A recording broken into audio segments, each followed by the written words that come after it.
When I say English was my worst subject at GCSE, I am not joking. So you can imagine that the verbal reasoning section of the UCAT was my favourite section.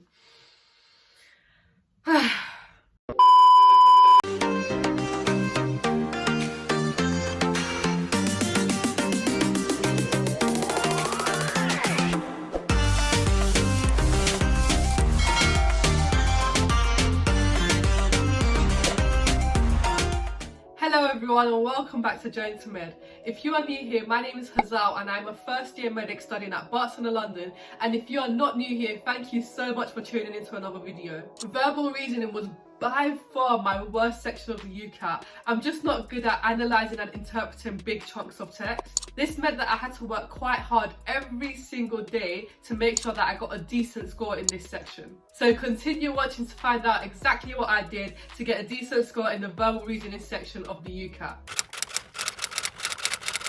In my opinion, reading the question first saves a lot of time. There's no point reading the big piece of text, then reading the question and then going back to the piece of text to find the answer for that question, where you could just read the question first and then read the text and find your answer as you are reading the text. Like honestly, I feel like reading the question first saves a lot of time, and this is obviously really valuable in the UCAT when you're under strict time constraints. However, in saying this, please make sure you read the question correctly, because if you don't, you're going to misunderstand it and you're going to cost yourself those valuable marks. So read the question first, but read it properly.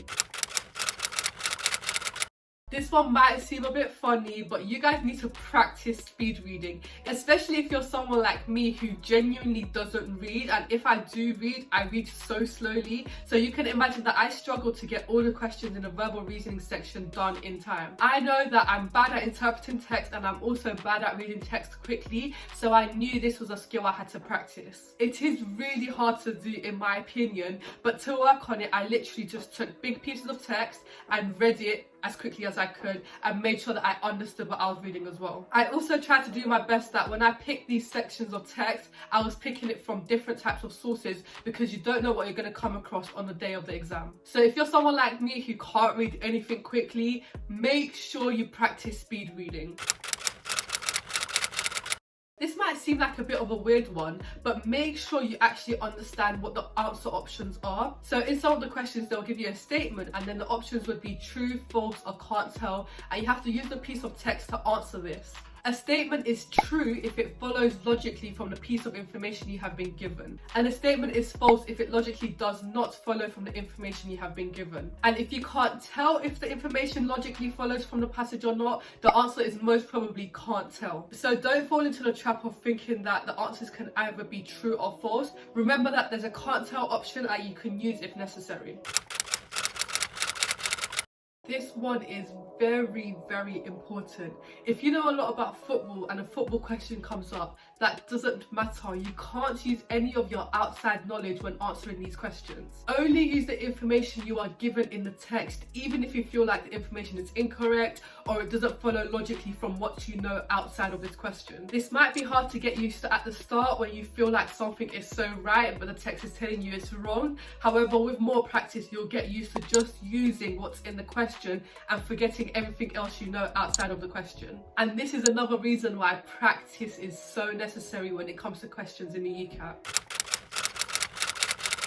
I'm sure you guys have heard me say this in another video before, but guess, flag and skip. Sometimes you're going to get really, really long passages, other times they're going to be a bit shorter. Some might be really hard to understand, the others might be a little easier to understand. So pick your battles wisely. If a passage is really long and you're just struggling to understand what it's about, it's okay to guess, flag and skip and spend that time on another question that you do understand, so you can actually spend that time working on getting the question right. If you are under a lot of time pressure, go with your instinct and press the question that you think is right, flag the question and move on. You need to remember that each question is worth 1 mark. So if you can't get this one question right because you can't understand the passage, it's okay. Hopefully the next passage makes a bit more sense sense, and you can spend some more time on those questions, making sure that your answers are definitely correct. You have to answer 44 questions in 21 minutes, so please don't waste your time. On screen, I'll be putting some keyboard shortcuts that I recommend you guys use because it helps you quickly flag a question and go on to the next one, saving you again some more time.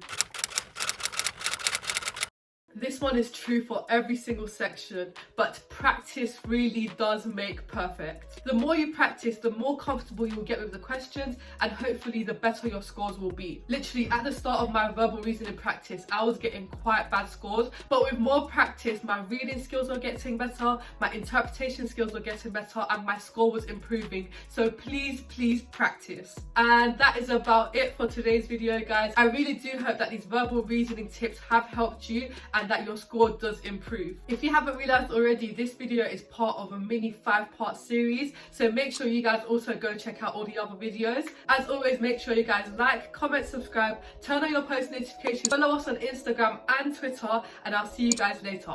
Bye.